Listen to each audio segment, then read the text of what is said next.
It's Ramsey Dewey over here in Shanghai channel. Let's talk about the rules of mixed martial arts because there are tons of fundamental misunderstandings among the fans about what they are and what they are not.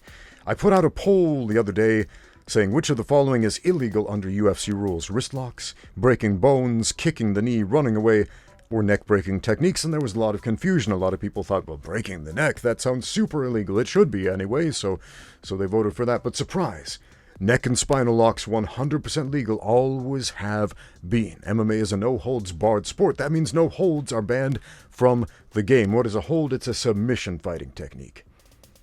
That's it. So it doesn't mean that there are no rules. That means all holds or submission fighting techniques are allowed. But Ramsey, what about bending individual fingers? Doesn't count. Not a real hold. That's one of those for the streets type of things. Anyway, argue about that in the comments. We're talking about real submissions that take real skill to apply. Bone breaking. Why did I write this list in the first place? It's because every single day I get a dozen comments from know-it-alls on the internet who don't know how to fight, who say, well, if they would just allow all of these illegal techniques that I practice in my martial art, then I would rule the UFC and these guys would be they wouldn't be able to touch me. Because they banned wrist locks, not true. Because they banned bone breaking, not true. Because they banned kicking the knee, not true. Because they ban neck-breaking techniques. No, not true. Running away, if you don't know, is the one illegal technique on this list. But let's talk about neck-breaking techniques. Now, there was some confusion in the comments. A very vocal minority in the comments said, well, they conflated neck-breaking with spiking an opponent on their head, which sparked a lot of discussion, indicating a lot of you don't know what that means. The verbiage used in the unified rules of MMA saying no spiking an opponent on their head refers to one thing specifically, and that is a pile driver.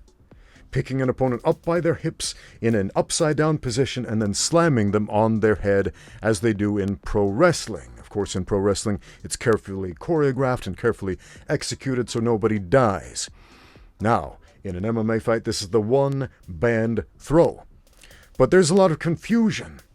There was a fight between, what's her name, Rose Namajunas and Jessica Andrade, where Rose was attempting a submission from the bottom. She got picked up and then slammed, and a lot of people said she got spiked in her head. This is illegal. Why isn't the referee stepping in? Well, for the simple reason that it was perfectly legal. That was not what spiking on the head means. Did you know that? Jessica Andrade, or however you say her last name, I always mispronounce that. She did nothing wrong. Jessica did nothing wrong. Rose, on the other hand, did. Why? She held on to a submission in a compromised position, allowing her opponent to lift her up. And she stuck her head out and got slammed on it. Is that illegal? No, that's perfectly legal. That's even legal in the ADCC Submission Grappling Tournament. Did you know that?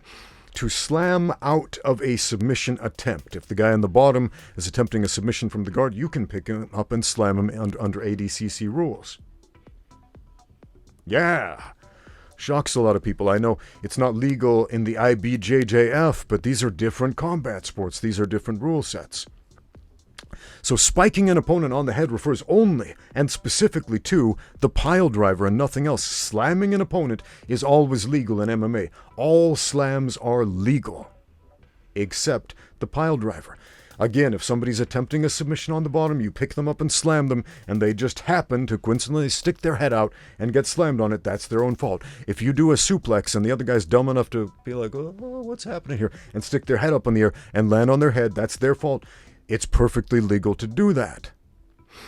If you pick up and slam your opponent from any position that is not a pile driver, and they land on their head, that is perfectly legal. The onus to protect your neck is on you, not the other guy, in an MMA fight. Remember, rule number 1 of MMA, protect yourself at all times. If you're not doing that, you're not doing your job. Think about it, the last-minute instructions from the referee. Protect yourself at all times, listen to my commands at all times. Any questions, hook them up, let's fight. Pay attention to those last-minute instructions. They are super important. So, neck-breaking techniques. People were arguing, well, spiking an opponent is illegal, so neck breaking is illegal. No, neck breaking techniques. What are the neck breaking techniques? Neck and spinal locks. We see them all the time. Remember when Conor McGregor tapped out to Khabib when they fought? And a lot of people were saying, that's a weird looking rear naked choke. Why is he tapping out to that? Because it's not a rear naked choke. It was a neck crank. And if Conor had not tapped out, his neck would have snapped.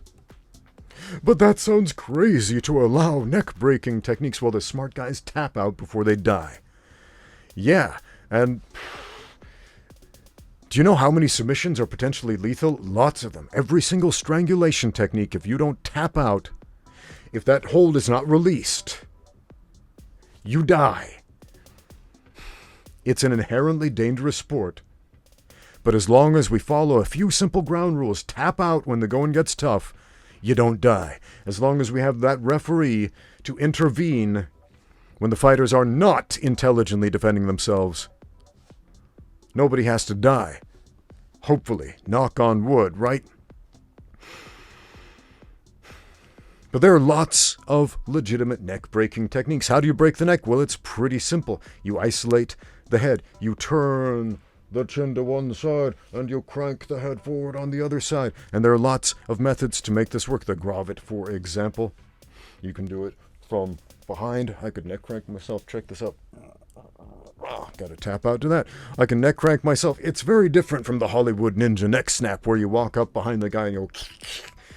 It's not how it works. You don't have leverage and you don't have a fulcrum to break the neck doing that. Here's the lever, the chin. Here's the other lever, the top of the head. Man, I've got a few videos on neck-breaking techniques, as harsh and as cruel as that sounds. But neck cranks are illegal under IBJJF rules. Listen, IBJJF is not MMA. It's nothing like MMA. It's a totally different combat sport. It's a very tame, relatively safe combat sport, far removed from a cage fight. But if you didn't know, now you know. Neck and spinal locks, perfectly legal in the sport of MMA. Ever heard of the twister? Oh man, yeah, that's a great neck and spinal lock. It can break your neck and your spine all at once. But once again, the smart guys tap out. So now you know. Thank you for watching. Now get out there and train.